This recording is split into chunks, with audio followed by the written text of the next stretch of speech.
lagi bersama Bundos. Di video kali ini saya akan bahas mengenai hal-hal apa saja yang perlu diperhatikan dan dilakukan setelah anak kita melakukan insisi. Oke, simak terus.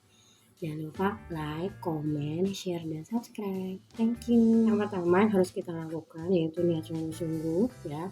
Diniatkan bahwa melakukan proses menyusui ini memang untuk ibadah pada Allah, menjalankan perintahnya ya selama 2 tahun sesuai dengan anjuran yang ada dan perintah yang ada di Al-Quran, supaya ketika kita melakukan proses ini ya, proses menyusui ini kan memang mudah susah gitu ya.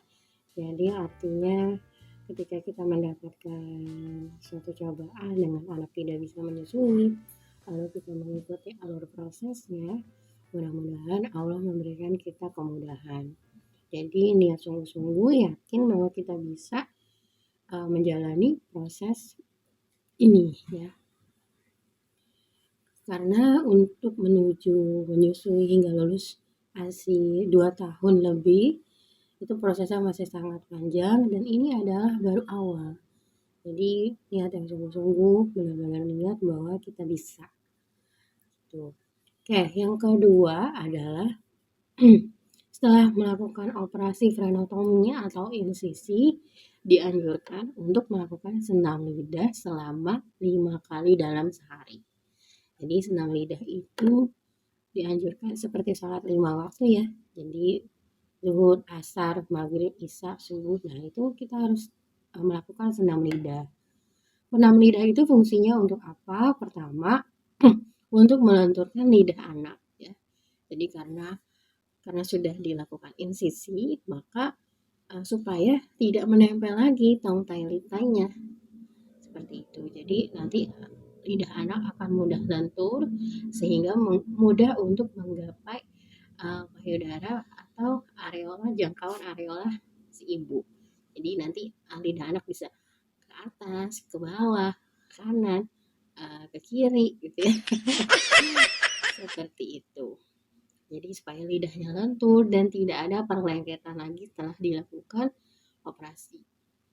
Karena banyak juga contoh kasus-kasusnya yang setelah dilakukan insisi itu lidahnya lengket lagi, mau nggak mau ya harus dioperasi lagi sampai 2 kali ya.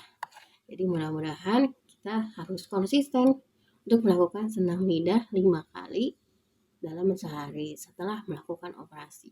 Memang senam lidah itu ada yang bilang ini berdarah-darah, sakit anaknya, nangis-nangis pasti.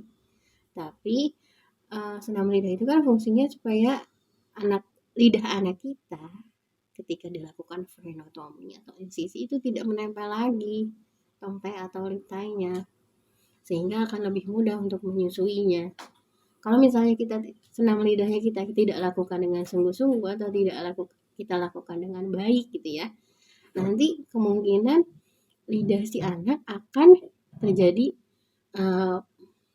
penempelan gitu atau tidak lentur lidahnya, sehingga menyulitkan kita lagi di masa yang akan datang. Nah, jangan sampai seperti itu. Jadi kita harus tetap fokus untuk melakukan senam lidah tersebut gitu ya. Jadi ya tega nggak apa-apa. Anaknya nangis ataupun mungkin sampai keluar darah ya nggak apa-apa. Memang itu adalah bagian dari prosesnya. Oke. Yang ketiga adalah rutin kontrol ke dokter laktasi. Jadi ketika pulang dari rumah sakit, jangan lupa nanti kan di rumah mungkin bagi yang menggunakan SNS gitu ya. Jadi pemberian susu tambahan apabila berat badan babynya kurang, nanti diberikan susu tambahan ya. Dan itu menggunakan SNS apabila payudara ibu tidak lagi mengeluarkan ASI atau sedikit pengeluaran ASI-nya. Jadi bisa dibantu dengan menggunakan SNS. Jadi nanti setelah dilakukan senam lidah, kemudian pulang ke rumah dilakukan senam lidah, kontrol lagi, kembali lagi ke dokter laktasi untuk dicek apakah terjadi perlengketan di lidahnya atau tidak. gitu ya. Kalau terjadi perlengketan nanti sama dokter biasanya dibuka lagi sih.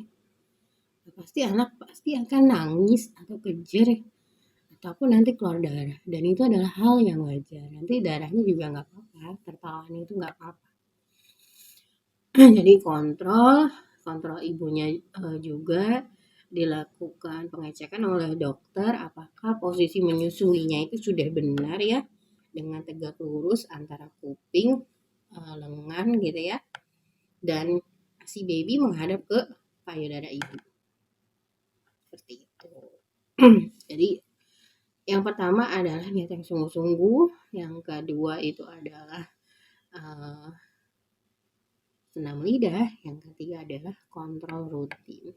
Dan yang keempat, apabila ibu misalnya sudah bekerja kembali setelah proses insisi ya, maka diharapkan sebelum bekerja ibu harus juga mengajarkan si anak atau si baby untuk minum ASI-nya tidak lagi menggunakan DOT, jadi menggunakan media lain seperti sendok, cup feeder gitu ya.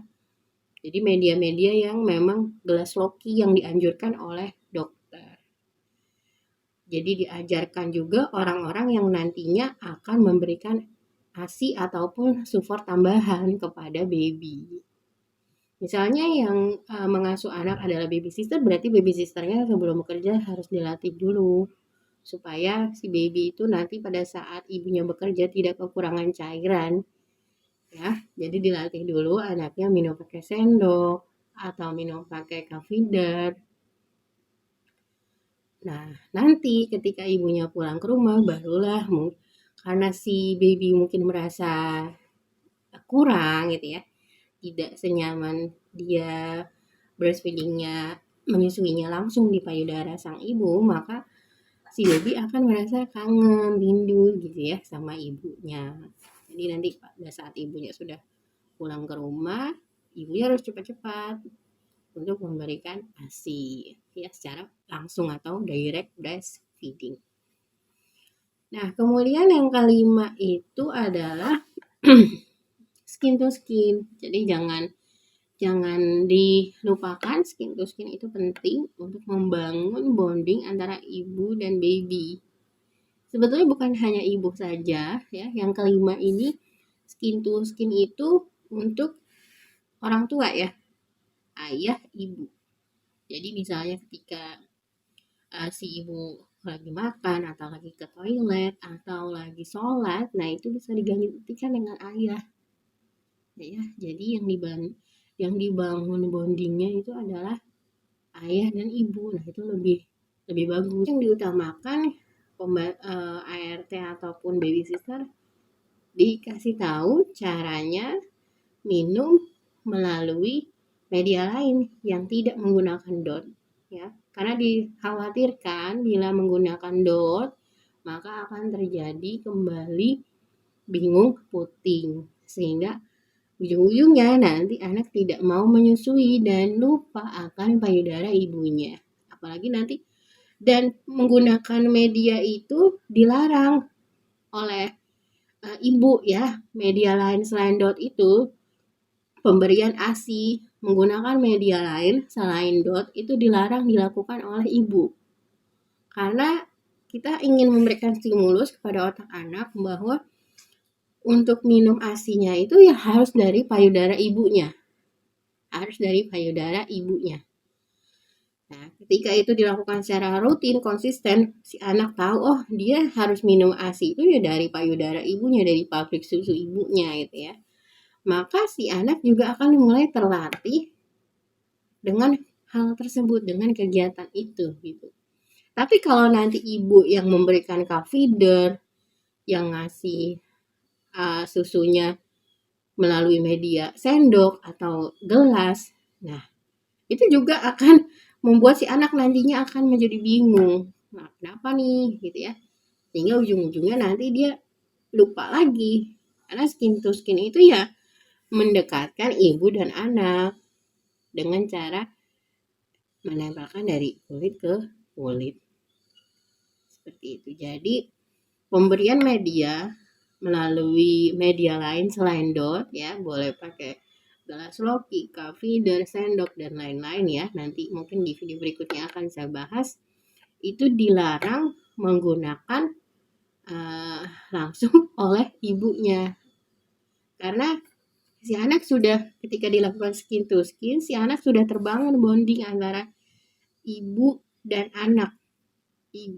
Si anak akan tahu aroma tubuh ibunya, sentuhan ibunya. Jadi si anak tuh kangen dan kita memberikan stimulus bahwa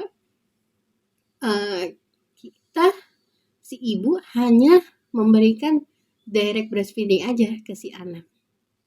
Gitu. Jadi kenapa fungsinya pemberian ASI selain media lain itu dilakukan oleh orang lain ya, bukan si ibu? Karena kita sedang memberikan stimulus, kita sedang membangun bonding bahwa anak dan ibunya ya harus dekat. Ya. Kurang lebih seperti itu penjelasan dari saya. Mudah-mudahan penjelasan ini bisa bermanfaat untuk mom semua yang sedang melakukan proses relaksasi. Ya, saya mohon maaf apabila ada kesalahan. Dan terima kasih. Jangan lupa like, comment, share, dan subscribe. Thank you. Bye-bye. I love you. Aku melakukan prosesnya pada pagi hari, guys. Nah, ini masih pada bobo. Kebetulan kita lagi ada di